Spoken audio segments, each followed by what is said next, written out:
नरक का वर्णन। किसी स्थान पर पापी प्राणियों को कोल्लू में पीड़ा जा रहा था। कोल्लू में, कोल्लू क्या होता है? जैसे गन्ने का जूस निकालने वाले उस मशीन के बीच में देते हैं, गन्ने का जूस निकालते हैं, ऐसे ही सूक्ष्म शरीर में हम लोग मरते नहीं है, जलते नहीं है, कटते नहीं है, लेकिन पीड़ा वैसी ही होती है जैसी यहां पर स्थूल शरीर में रहते सहते यदि हमारी उंगली को कोई यदि वो गन्ना निकालने वाली मशीन में दे दे और इसका चकनाचूर हो जाए तो हमें कितनी पीड़ा होगी। बेहोश भी हो जाएंगे, रोएंगे, चीखेंगे, चिल्लाएंगे, टट्टी पेशाब निकल जाएगा।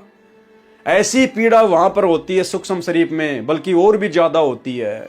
लेकिन जीव मरता नहीं है। जैसे कोई रबड़ का कोई जो है खिलौना होता है, रबड़ के खिलौने को आप जी कितना मोड़ दो, तोड़ दो, फिर उसको छोड़ोगे, फिर वापस वैसा ही हो जाएगा। इसी प्रकार हमारा सूक्ष्म शरीर होता है, वो मरता नहीं है, लेकिन पीड़ा स्थूल शरीर से भी ज्यादा होती है। किसी स्थान पर पापी प्राणियों को कोल्लू में पीड़ा जा रहा था। कहीं उल्टा लटका रखा था, कहीं गर्म खंभों से बांध रखा था, और नंगा करके रखते वहां पर भाई और बहनों, नंगा करके रखते वहां पर लड़के भी होते हैं, लड़कियां भी होती हैं। और उस समय वो विषय वासना गायब हो जाती है। उस समय तो हमारे को भय दिखाई देता है, डर दिखाई देता है यमदूतों का। उस समय हमारे को वो विषय वासना याद नहीं आती उन औरतों को देख के, जबकि हमारे सामने वो नंगी पड़ी होती हैं। हम भी अपने कर्म का भोग भोग रहे होते हैं, वो भी अपने कर्म का भोग भोग रही होती है। शरीर वैसा ही होता है, सूक्ष्म शरीर में भी वैसा ही होता है। जैसा यहाँ पर लड़की का शरीर होता है, जो अंग होते हैं, वैसे ही वहां पर होता है सूक्ष्म शरीर में। तो लेकिन उस समय हमारे को उन अंगों को देख के फिर कोई विषय वासना याद नहीं आती। उस समय तो भय होता, भय। और वो भय सतगुरु चाहते हैं यदि यहां हो जाए थोड़ा सा भी तो बात बन जाएगी। कहीं उल्टा लटका रखा था, कहीं गर्म खंभों से बांध रखा था, कई प्रकार के कष्ट दी जा रही थी। कहीं पर यमदूत पापी प्राणियों को चबा चबा कर खा रहे थे। अब आप और हमारे हाथ को दो चार आदमी चबा चबा के खाने लग जाएं, जिनके पहने पहने दांत हों भेड़िए जैसे, क्योंकि यमदूतों के तो भेड़िए जैसे दांत हैं। अब वहां क्या करते हैं, वो सूक्ष्म शरीर को चबा चबा के खाते हैं। किसी का नाक हाथ आ गया तो नाक को चबा लेंगे, कान चबा रहे हैं, गाल चबा रहे हैं, किसी के स्तन चबा रहे हैं, किसी का कुछ चबा रहे हैं। वो यमदूत चबा चबा के खाते हैं जैसे चूहे काटते हैं।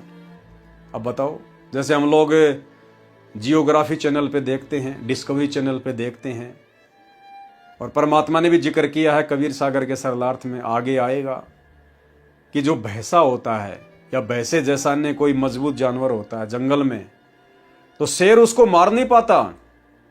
शेर उसको मार के नहीं खाता है। छोटे जानवरों को तो शेर उनका जो है गला दबा के पहले उनको मार देता है, उसके बाद खाता है। लेकिन जो बड़े जानवर होते हैं, जैसे हाथी है, भैंसा है, या अन्य कोई जानवर है, तो शेर के मुंह में उनकी गर्दन नहीं आती, उनका ये गला नहीं आता। इसलिए 3-4 शेर जबरदस्ती उसको नीचे पटक लेंगे भैंसे को, और उसके बाद में एक शेर पहले पीछे से खाना शुरू करेगा, गुदा द्वार से, क्योंकि वो नरम स्थान होता है। उस जीवित भैंसे को शेर जो है अपने मुंह से वो गुदा द्वार से पाड़ पाड़ के खाता है। और भाई और बहनों, कितना दुखी होके फिर वो भैंसा मरता है, अन्य जानवर मरते हैं, कितनी पीड़ा होती है। और आप और हमने ये 84 कितनी बार भोग ली, कितनी बार। और भाई और बहनों, आजकल तो इंसान भी सही प्रकार से मौत नहीं मरता। 84 लाख वाले प्राणी तो भुगत भुगत के मरते हैं, भुगत भुगत के। तो ये कष्ट हम असंख्य जन्मों में भोग चुके हैं। अब हमारा समय आ गया, परमात्मा ने हमारे ऊपर दया दृष्टि कर दी कि ठीक है, इनकी सजा लगभग पूरी हो गई है। इन्होंने मेरे साथ में जो धोखा सतलोक में किया था, असंख्य बार तपतशिला पर कष्ट भोग कर, असंख्य बार नरक भोग कर, और असंख्य बार मनुष्य शरीर में अनेक प्रकार की यातनाएं भोग कर, इनका लगभग वो सारा का सारा समय जो है खत्म हो चुका है। तो परमेश्वर ने अब हमें मौका दिया है। फाइनल नहीं है कि ले जाएंगे, जाना तो आप और हमारी इच्छा पे होगा। क्या कहा परमात्मा ने कि जैसी तुम्हारी इच्छा, जबरदस्त इच्छा, प्रबल इच्छा, सतलोक से वहां के सारे सुख छोड़कर इस काल के साथ आने की यहां पर बनी थी। मेरे कहने के बावजूद भी तुम लोग वहां पर मेरी बात नहीं मान रहे थे। ऐसी ही प्रबल इच्छा आज तुम्हारी वापस सतलोक जाने की बनेगी। और सतलोक से तो तुम सुखों को छोड़ के आए थे, यहां तो नकली सुख हैं। इन नकली सुखों से तुम्हारी ऐसे जब तक आस्था नहीं हटेगी और तुम्हारी प्रबल इच्छा एक टक सतलोक जाने की नहीं बनेगी, तब तक ये बात नहीं बनने वाली है। तो भाई और बहनों, हमने इतना प्रयास करना है। अब हम भाई बहन अपना अपना जो अंतःकरण है, हम उसको जरा टटोल के देख ले कि हम वास्तव में इतने तैयार हुए कि नहीं हुए हैं। अगर नहीं हुए हैं तो भाई और बहनों, होना पड़ेगा। ये आप और हमारे ऊपर छोड़ दिया परमात्मा ने। आज भी हम स्वतंत्र हैं, सतलोक में भी हम स्वतंत्र थे। अगर सतलोक में आत्मा परतंत्र होती तो कभी भी काल के जाल में फंस के यहां नहीं आती। सतलोक में भी परमात्मा ने आत्मा को स्वतंत्र छोड़ा हुआ है, तभी तो हम अपनी मर्जी से काल के साथ आ गए। और यहां भी परमात्मा ने आत्मा को स्वतंत्र छोड़ रखा है। ज्ञान दे दिया, नाम दे दिया, अच्छे भले बुरे कर्मों की जानकारी दे दी। अब हमने स्वयं ही निर्णय करना है कि हमने इसी काल के लोक में रहना है या फिर सतलोक चलना है। सतलोक चलना है तो फिर पूरी आस्था सतलोक में लगानी पड़ेगी। आधा अधूरा काम अगर परमात्मा देखेगा तो फिर यही छोड़ देगा। जिस प्रकार गुरुदेव कहते, तुम सतलोक में डांटे नहीं, डट रहे थे। तुम्हारे माता पिता भी समझा रहे थे, मैं भी समझा रहा था कि बच्चों दुखी हो जाओगे, तुम किसी की नहीं सुन रहे थे। अब यहां भी तुम्हारी वैसी स्थिति होनी चाहिए। ये शरीर छोड़ते समय पीछे बेटा बेटी संपत्ति कार कोठी कुछ नहीं देखना कि भगवान भला समय आया, मेरा पीछा छूट रहा, आज रह गया तो फिर मेरी भयंकर दुर्गति। तो पूरी आस्था, पूरा ध्यान केवल सतलोक में, गुरुदेव के चरणों में। ये परमात्मा ले चलो, लेकिन 21 ब्रह्मांड से बाहर कर दो, चाहे कहीं भी ले चलो, आप इन दुखों से दूर कर दो, तब परमात्मा अपने विमान में बैठाएगा। कई प्रकार के चीज यानी कष्ट दी जा रही थी। कहीं पर यमदूत पापी प्राणियों को चबा चबा कर खा रहे थे। कुछ डर के मारे इधर उधर भाग रहे थे, परंतु कोई बच नहीं पा रहा था, बच सकते नहीं। वहां पर किसी को नरक कुंडों में डाल रखा था, कोई सिर में मोगरे मोटे मोटे डंडे मार रहा था। और भाई और बहनों, एक एक वचन गुरुदेव भगवान ने जो लिख दिया, जो बता दिया, परम सत्य है, परम सत्य। क्योंकि परमात्मा कहते हैं कि हम वो कहते हैं जो आंखों की देखी है। कोई कहत कागज की लेखी और परमात्मा कहते हम कहत आंखन की देखी। परमात्मा आंखों से देखा हुआ बताते हैं, क्योंकि ये अंतर्यामी है, इनसे कुछ भी छुपा नहीं हुआ, ना स्वर्ग ना नरक। तो मोटे मोटे डंडों से यम के दूत मारते हैं, जहां लग जाए वहीं पर। कोई सिर में मोगरी मोटे मोटे डंडे मार रहा था। 84 नरक कुंड बने हैं। ये दृश्य आंखों देखकर राजा व्याकुल हो गया। किसी कुंड में रुधिर यानी खून भरा था, किसी में पीव यानी मवाद, तो किसी में मूत्र भरा था, जिनकी गहराई 1 योजन यानी 12 किलोमीटर तक थी। वो जो नरक कुंड बने हुए हैं, जिनमें किसी में खून भरा हुआ है, किसी में मवाद भरी हुई है, उनमें उनको डाल दिया जाता है। असहनीय वहां पर वो बदबू। और उनकी गहराई कितनी बताई परमात्मा ने? 12 किलोमीटर उनकी गहराई है, तथा 4 योजन 48 किलोमीटर डायमीटर, 48 किलोमीटर चौड़ाई और 12 किलोमीटर गहराई उन नरक कुंडों की। किसी तो कुंड में आग जल रही है इतने लंबे चौड़े क्षेत्र में, किसी के अंदर बदबूदार खून भरा पड़ा है, उसमें ठोक दिया जाता है, किसी में मवाद भरी पड़ी है, किसी में कुछ है। और 4 योजन तक दुर्गंध जाती है, 4 योजन तक, 48 किलोमीटर तक तो उसकी जो है बदबू जाती है। सोचो वहां क्या हाल होगा। इन 4 कुंडों का तो ये वर्णन है। 5वें में अग्नि जल रही थी, बहुत जीव उसमें जल रहे थे। ये बहुत लंबा चौड़ा है, गहरा है। राजा अमर सिंह उस नरक को देखकर भयभीत था, कुछ बोल नहीं पा रहा था। जो झूठ बोलकर स्वार्थ पूर्ति करता है, अब किन किन आत्माओं को क्या क्या सजा दी जाती है। जो झूठ बोलकर स्वार्थ पूर्ति करता है, यानी किसी को ठगता है, झूठ बोलता है, उसकी जीभ काट रखी होती है। वहां पर यम के दूत उसकी जीभ के टुकड़े टुकड़े कर देते हैं, वो चिल्लाता है। जो झूठी गवाही देता था उसको सांप की जीभ लगा रखी थी। जो झूठी गवाही देता है, हम भक्तों ने किसी की गवाही नहीं देनी है भाई और बहनों। बाढ़ में जाए, जो जैसा करेगा अपना पाएगा, ना सच्ची ना झूठी। हमने किसी के परपंच में नहीं पड़ना भैया, हमें नहीं पता, आप जानो, तुम्हारा काम जाने। अब ये दास जेल में रह के आया और दास ने जब FIR देखी, वकील ने जब मुझे वो पर्चा दिया, तो उसमें 18 लोगों ने मेरे खिलाफ गवाही दे रखी है। चलो, हमारे बाप की गवाही तो हमें समझ में आती है, वो तो लीला कर रहे हैं, खेल खेल रहे हैं। और अन्य जो 17 लोग हैं, उन्होंने मेरे खिलाफ गवाही दे रखी है झूठी। सतलोक आश्रम के लोगों ने, 5-7 भक्तों ने झूठी गवाही दे रखी है कि साहब इस पवन दास ने सोशल मीडिया पर हमारे से आश्रम खोलने की कहकर पैसे मांगे थे और मेरे खाते में उन्होंने, किसी ने 5,000 डाल दिए, किसी ने 4,000 डाल दिए, और ये कहा कि पवन दास ने हमारे से आश्रम खोलने के नाम पर पैसे मांगे हैं। यानी जैसा मैनेजमेंट वालों ने उन भगतों को कहा, और वो सारनामी भगत है जिनको मैं जानता भी नहीं, उन लोगों ने जबरदस्ती मैनेजमेंट के कहने पर मेरे खाते में 5-5 हजार रुपए डाल के और मेरे खिलाफ झूठी गवाही दे रखी है। सारनामी भगत है, जिनमें एक तो वकील ही है जो मेरी हाजिरी लगवाता है, मैनेजमेंट का ही वकील। बताओ, भगत है वो, वकील है, और मेरे खिलाफ झूठी गवाही दे रखी है, जबरदस्ती 5,000 रुपए डाल के मेरे खाते में, कि इसने हमारे से आश्रम बनाने के नाम पे पैसे हड़पे हैं। अब बताओ, इस दास ने कभी आप लोगों से 10 साल हो गई, किसी आश्रम बनाने के नाम पे कोई पैसा लिया क्या? तो भाई और बहनों, इन लोगों को अब क्या होगा आगे चल के? ये तो परमात्मा उनके विषय में लिख रहे हैं जिनको ज्ञान नहीं होता, और जिनको सतगुरु मिल गया, जिनको परमात्मा ने तत्व ज्ञान दे दिया, उसके बावजूद भी भेड़ चाल में और झूठी गवाही दे रहे हैं। सोचो भाई और बहनों, इनके साथ में क्या बनेगी। जो झूठी गवाही देता था उसको सर्प की जीभ लगा रखी थी। जो निर्दोष को मारता है उसकी पिटाई हो रही थी। जो स्त्री अपने पति को छोड़कर पर पुरुष के पास जाती है उसको नरक में अग्नि में जलाया जाता है, यानी आग के मनुष्य जैसे पुतले से बांध दिया जाता है।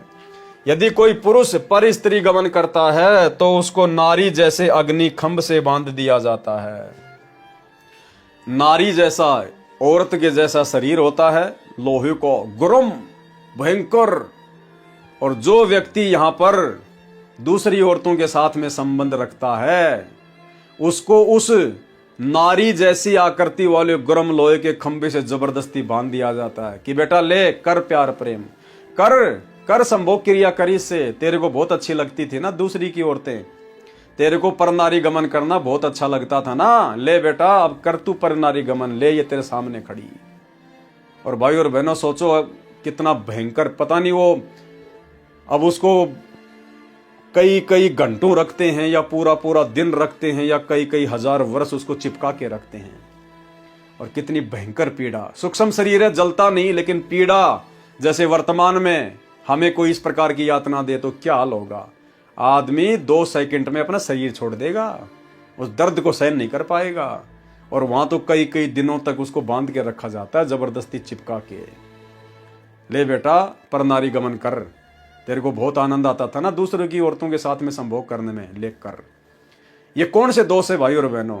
सतगुरु शरण में आने से पहले हमने जो भी दोष किए होते हैं, हमने चाहे कितना ही चाहे पर नारी गमन किया हो, कितने कुकर्म किए हो, अगर हम सच्चे गुरु की शरण में आ गए, और सच्चा गुरु केवल एक ही है, सतगुरु रामपाल जी, अगर आजीवन मर्यादा में रह के भक्ति करते रहे तो परमेश्वर वो तमाम हमारे कर्म काट देगा, हमें उनका दोष नहीं देगा परमात्मा।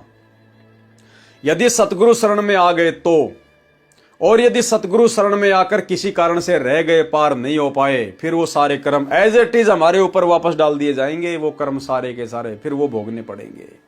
यानी सतगुरु की शरण में आकर भक्ति करी वो भी मिलेगी, और पहले फिर हमने जितने भी कर्म कुकर्म किए वो भी फिर हमारे को भोगने पड़ेंगे।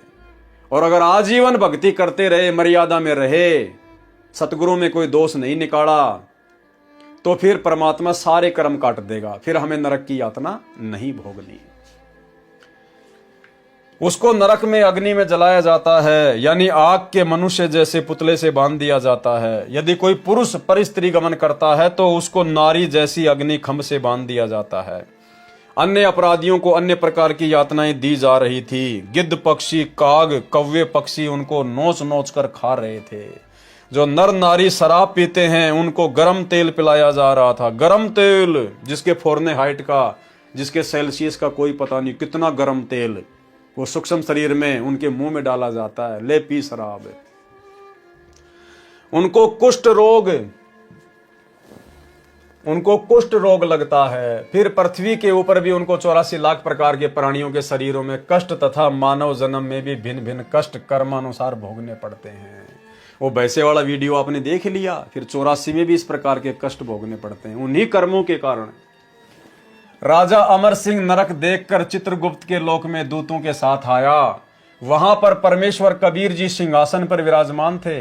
राजा भयभीत होकर परमेश्वर कबीर जी के चरणों में सिर रखकर बहुत दुखी मन से कहने लगा कि हे प्रभु, मेरी रक्षा करो, मुझे बचा लो। नरक की कथा सुनकर धर्मदास भयभीत हो गया तथा कहा कि आगे और बताओ परमेश्वर। परमेश्वर कबीर जी ने बताया कि जो पुण्य करता है उसको स्वर्ग में भेज दिया जाता है और जो पाप करता है वह नरक में कष्ट भोगता है। दोनों प्रकार के कर्मों को भोगने के पश्चात अन्य प्राणियों के गर्भ में कष्ट, फिर जीवन भर कष्ट भोगना पड़ता है। इस चक्कर में काल ने जीव को फंसा रखा है।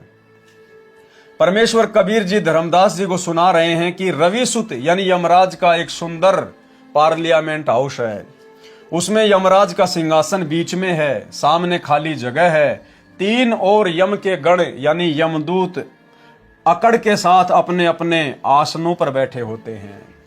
अन्य सिंहासनों पर वेद शास्त्र के कर्ता वक्ता ऋषि मुनि जैसे पाराशर ऋषि और व्यास आदि सब ऋषिगण शरीर त्याग कर यमराज के कार्यालय में जाते हैं। वहां यमराज की सहायता करते हैं, पाप पुण्य का हिसाब कराते हैं। जितने जीव यानी मनुष्य मृत्यु के पश्चात वहां जाते हैं, सब मिलकर जीवों का पाप पुण्य का निर्णय करने में सहयोग देते हैं।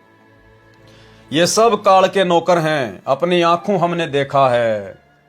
भाई और बहनों, क्या संकेत कर रहे हैं परमात्मा? अपनी आंखों हमने देखा है। जबकि कथा तो वहीं की चल रही है ना, फिलहाल तो वहीं बैठे हुए हैं यमपुरी में। फिर भी क्या लिख रहे हैं गुरुदेव? अपनी आंखों हमने देखा है, यानी संकेत कर रहे हैं गुरुदेव भगवान कि नालायकों, मैं ही हूं वो परमेश्वर जो राजा अमर सिंह को वहां पर लेके गया था। उसको नरक दिखाया तुम वर्तमान बिचली पीढ़ी वालों को सत्यता से परिचित करवाने के लिए। अपनी आंखों हमने देखा है। धर्म अधर्म का यथावत निर्णय सब मिलकर करते हैं। यह सब काल की सेना है। यह धर्मदास चित्रगुप्त प्रत्येक मानव के जीव के साथ रहते हैं। फिर वे अपना सारा लेखा जोखा यानी काउंट मुख्य चित्र तथा मुख्य गुप्त को गुप्त जीव के साथ वाला गुप्त सर्व लेखा बायोडाटा देता है। यानी मुख्य जो चित्र और गुप्त है वो तो धर्मराज के दरबार में बैठे रहते हैं और बाकी हर एक मनुष्य के शरीर में, स्त्री या पुरुष के शरीर में परमात्मा ने साइलेंट रूप में चित्र और गुप्त छोड़ रखे हैं। तो ये मनुष्य यानी आप और हम जितने भी कर्म कुकर्म करते हैं प्रत्यक्ष या अप्रत्यक्ष में, छुपकर या जैसे भी, तो हमारे साथ में जो चित्र और गुप्त हैं शरीर छूटने के बाद फिर सारी जानकारी उन मुख्य चित्र और गुप्त को उपलब्ध करवाते हैं। प्रत्येक चित्र तथा गुप्त प्रत्येक जीव का पाप पुण्य बोल बोल कर सुनाता है। धर्मराय उनको यथार्थ न्याय के साथ प्रत्येक का दंड तथा स्वर्ग समय निर्धारित करके देता है। उसी अनुसार दूत जीवों को भुगतान कराते हैं। जो सुकर्म धर्म करने वाला है उसको देवदूतों के साथ स्वर्ग में भेज दिया जाता है। परमेश्वर कबीर जी ने कहा कि हे धर्मदास, और सुन कि क्या क्या यातना किन अपराधों में दी जाती है। जो ब्रह्म हत्या यानी वेद शास्त्र पढ़ने वाले ब्राह्मण की हत्या करता है उसको सर्वाधिक दंड दिया जाता है। अब वास्तव में भाई और बहनों, सबसे बड़े जो ब्रह्म हैं, जो ब्राह्मण हैं, वो तो आप और हम हैं इस पृथ्वी पर वर्तमान में। यदि कोई पंडित है तो आप और हम हैं। पंडित सोई जो पिंड की जाने, ब्राह्मण सोई जो ब्रह्म पहचाने। तो आज इन सभी धर्मशास्त्रों का वास्तविक ज्ञान तो गुरुदेव के आशीर्वाद से आप और हमें पता चला है। और यदि अपने भगत भाई बहनों की कोई पिटाई करता है, ऐसे ब्राह्मणों की, ऐसे पंडितों की यदि कोई पिटाई करता है तो फिर वो क्या सजा का पात्र होगा। और यदि हमारे गुरु भाई बहन यदि हमारी पिटाई कर रहे हैं तो उनके साथ क्या बीतेगी भाई। नाम तो उसी समय उनका खंड है। देखो, घर में छोटे छोटे बच्चे हैं, उनको समझाने की दृष्टि से माता पिता गुरुदेव ने हमें इतनी आज्ञा दे रखी है। उनको हम एक आधा कोई चट्टू वगैरह मार सकते हैं ऐसी जगह पर जहां पर चोट ना लगे, क्योंकि बच्चे ज्ञान आधार से नहीं समझते, ज्ञान से भक्ति नहीं करते। बच्चों को डरा धमका कर भी भक्ति पर लगाए रखना होता है, तो उसमें दोष नहीं है भगत को। लेकिन अपने अन्य भगत भाई बहनों को यदि वो ईर्ष्यावश लड़ाई झगड़ा करता है, मारता है, पीटता है, तो फिर वो दोषी होता है। जो ब्रह्म हत्या, वेद शास्त्र पढ़ाने वाले ब्राह्मण की हत्या करता है उसको सर्वाधिक दंड दिया जाता है। जो विश्वासघात करता है, जो अपने गुरु या स्वामी की हत्या करता है, जो बच्चे या बूढ़े को मारता है उसको उबलते तेल में डाला जाता है। अन्य अपराध जो पर स्त्री तथा पर क्षेत्र को छीन लेता है, जो सीमा में गड़बड़ हेराफेरी करता है, यानी आप और हम भाई बहनों ने ध्यान रखना है। अगर किसी भाइयों का आपस में कोई जमीन का बंटवारा हो, यदि हमने दीक्षा ले रखी है तो हमने भाई और बहनों, भले ही हमारी 5 इंच जमीन हमारे भाई की तरफ चली जाए, लेकिन हमने उसकी 1 इंच जमीन भी नहीं हड़पनी है। हमने ये गलती बिल्कुल भी नहीं करनी है। कबीरा आप ठगाइए और न ठगिए कोई, आप ठगाई सुख होता है और ठगे दुख होए। तो परमात्मा क्या कह रहे हैं? पर स्त्री तथा पर क्षेत्र को छीन लेता है। पर क्षेत्र यानी दूसरे की जमीन को, सीमा को। जो सीमा में गड़बड़ हेराफेरी करता है वे भयंकर नरक में गिरते हैं, उनके सिर काटे जाते हैं। जो चोरी करता है, गुरुद्रोही, मदिरा पीने वाला, झूठ बोलने वाला, दूसरे की निंदा करने वाला है, ऐसी ऐसी यातनाएं वहां मिलती हैं। तिन पापिन को यम विकराला, भयंकर नरक मांझते हैं डाला।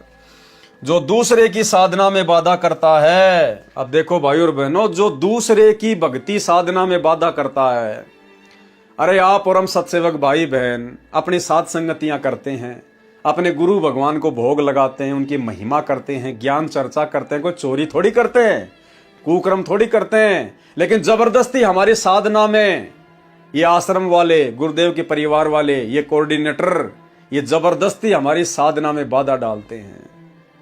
तो भाई और बहनों सोचिए, इन लोगों की मर्यादा है कहां? ये तो घोर नरक के भागी है, भक्ति करते करते भी। इनको जबरदस्ती का बुखार चढ़ा हुआ कि हम भगत हैं, हम गुरुजी के भगत हैं। भाई और बहनों, ये परमात्मा अपने कर कमल से इस पुस्तक में लिखकर सारी बातें बता रहे हैं आप और हमें।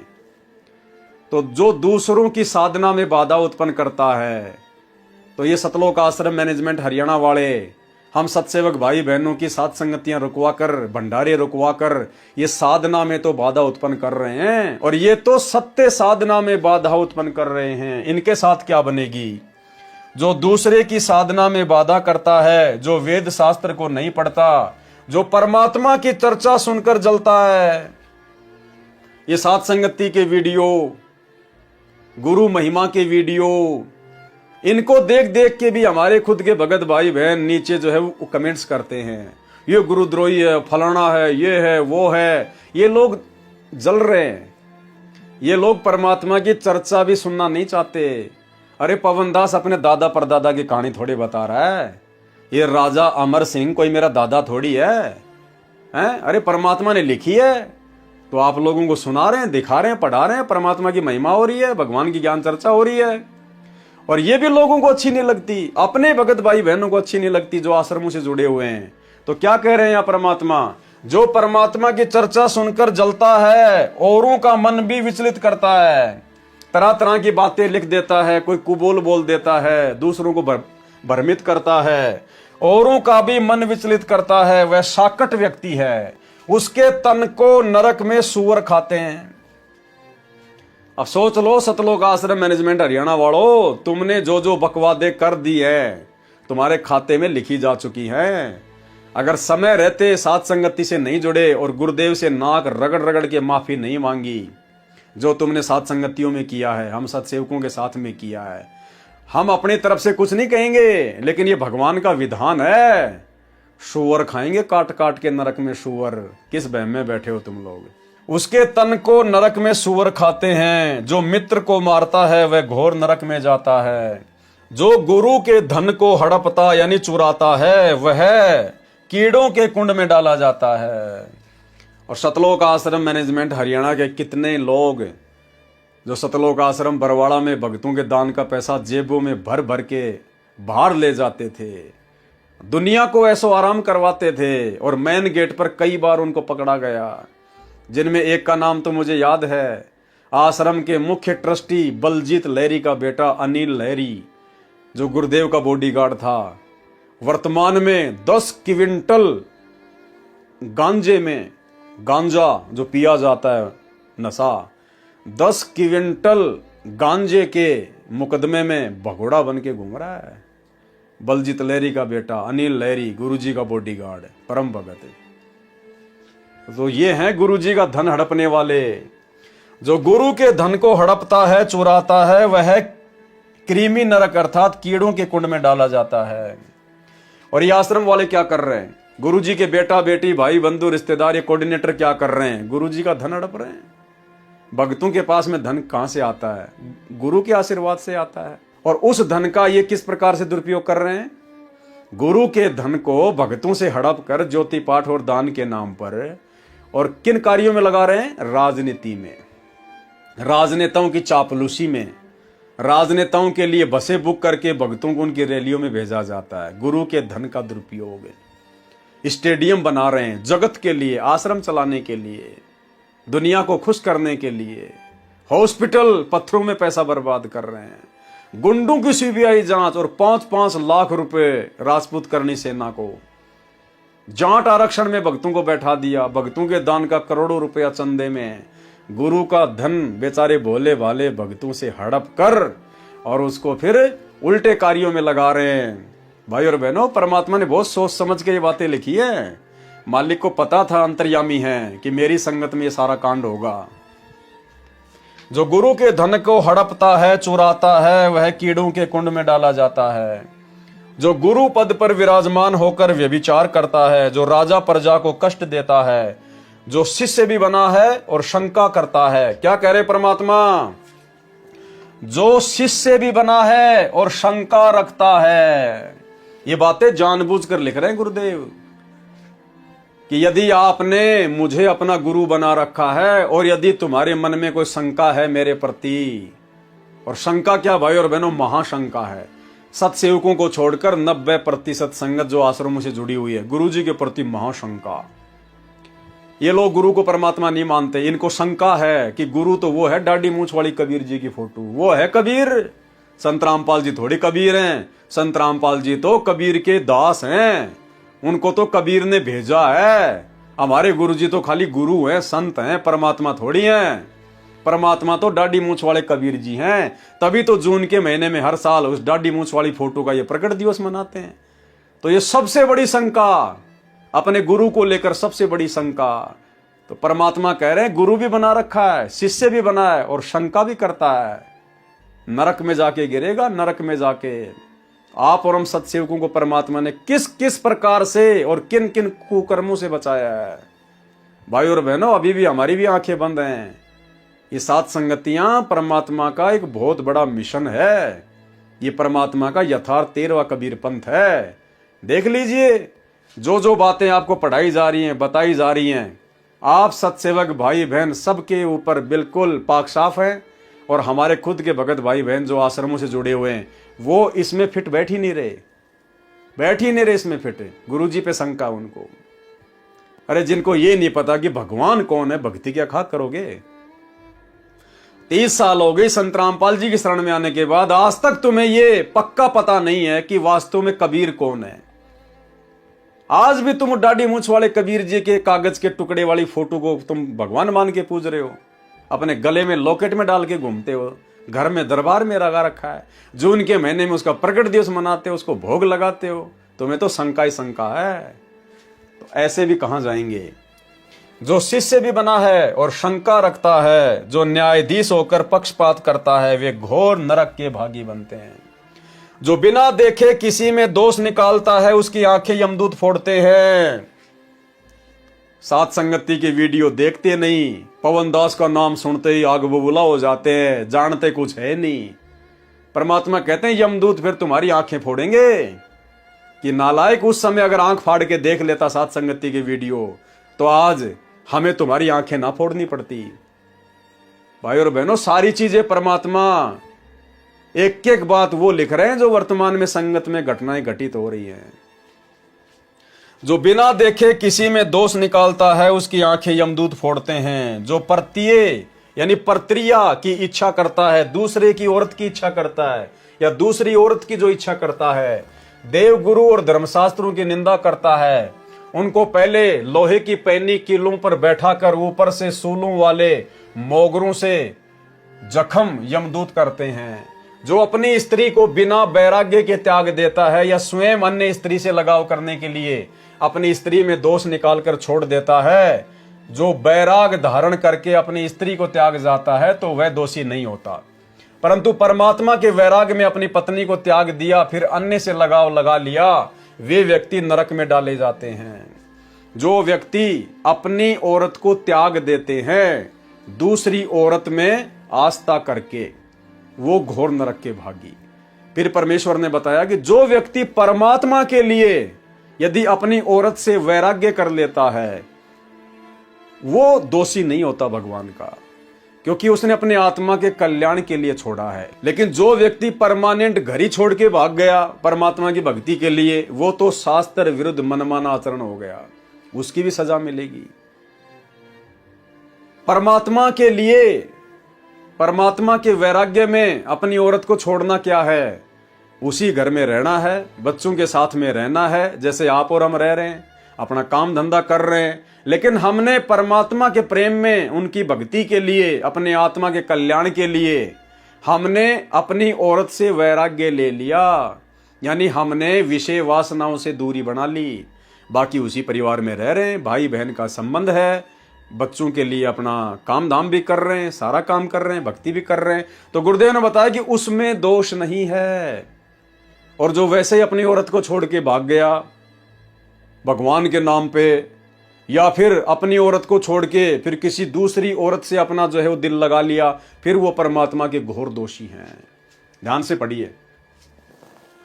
जो अपनी स्त्री को बिना वैराग के त्याग देता है, बिना वैराग के, बिना परमात्मा की भक्ति में ध्यान लगाए या बिना परमात्मा की वैराग्य के जो अपनी औरत को त्याग देता है, या स्वयं अन्य स्त्री से लगाव करने के लिए अपनी स्त्री में दोष निकालकर छोड़ देता है, जो वैराग धारण करके अपनी स्त्री को त्याग जाता है तो वह दोषी नहीं होता।